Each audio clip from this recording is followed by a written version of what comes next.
Recently, China's arms export market is shrinking.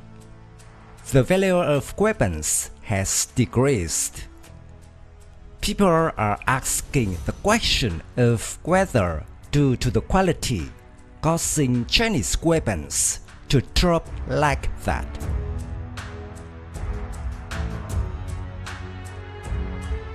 The Stockholm International Peace Research Institute (SIPRI), based in Sweden, has just released its report on world arms sales for the 2016 to 2020 period. Accordingly, the US continues to maintain its position as the largest arms exporter in the world, accounting for 37% of the total global turnover, an increase of 15% compared to the period 2010 to 2015.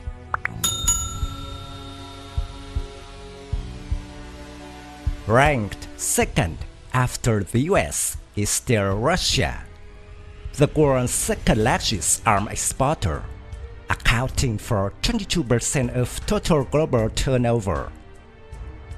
The main customers are Algeria, Venezuela, India, and China.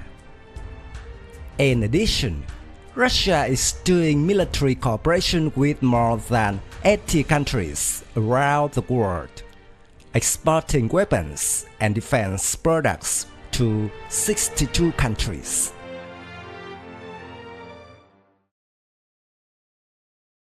Followed by France and Germany, with strong growth in sales. Next is Israel and South Korea, respectively. Both countries have had strong growth in recent years, but compared with the total global arms exports, they are still low.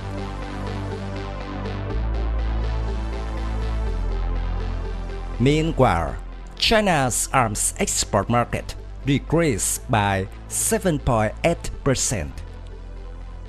China remains the world's fifth largest arms exporter, accounting for 5.2% of global production.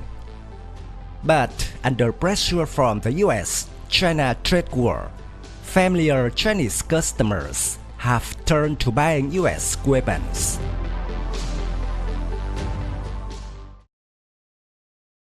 Experts say that this is an effort of former President Donald Trump to boost US arms exports.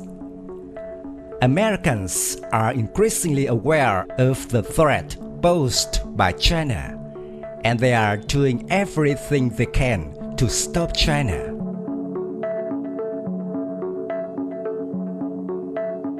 In addition to the cause of the US-China trade war, which caused regional allies to buy US weapons, another reason, the COVID-19 pandemic, which also greatly affected the decline in the value of China's arms exports.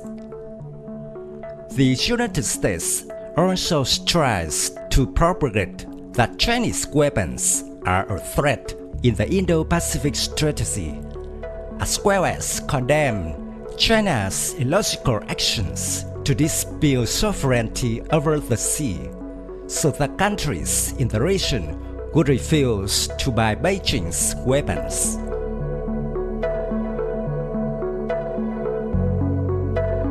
According to a SIPRI report, Japan's arms imports have increased by 124% in the past 5 years.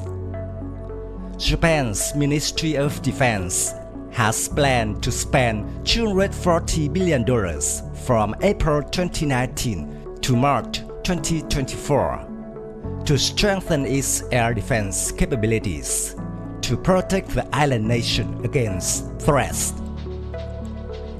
The recent increases in tensions between Japan and China, as well as the threat from North Korean ballistic missiles, have prompted Japan to take action. In July 2020, Tokyo announced plans to buy 105 F-35 stealth fighters, worth $23 billion.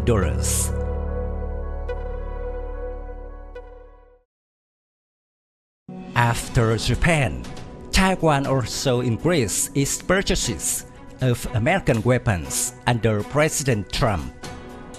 Taipei has signed a contract to buy 66 upgraded F-16, 400 Harpoon anti-missiles, 100 launcher vehicles, radar and other support equipment.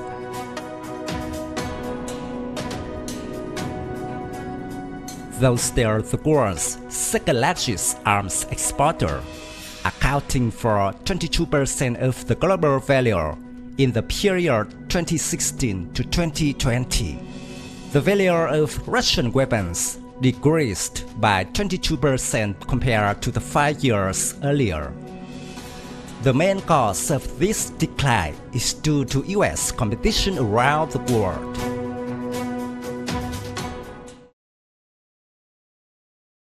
The biggest Russian customer is India.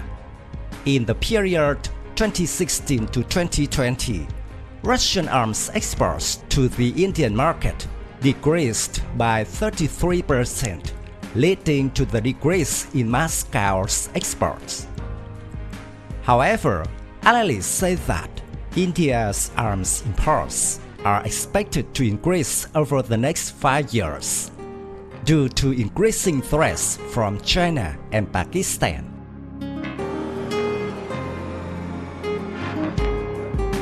India is also trying to diversify its arms supply.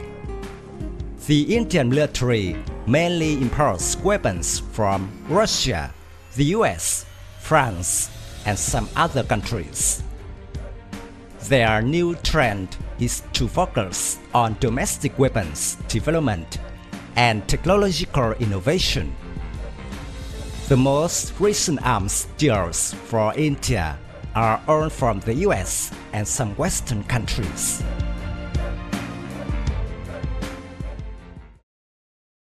The threat from China also affects many other countries in Asia and Oceania, which is the impetus for boosting arms imports. Bigger deals are planned. Many countries in Southeast Asia actively procure weapons and also manufacture weapons domestically.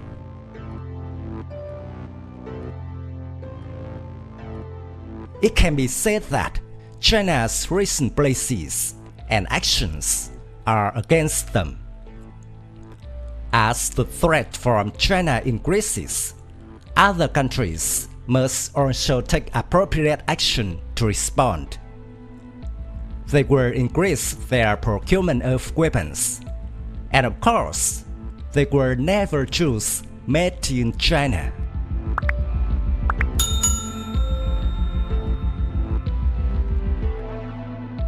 My video about the Chinese weapons ends here. Thank you for watching. If you find this video interesting, please give me your thumbs up. Don't forget to subscribe to support the channel. Goodbye and see you again in the next videos.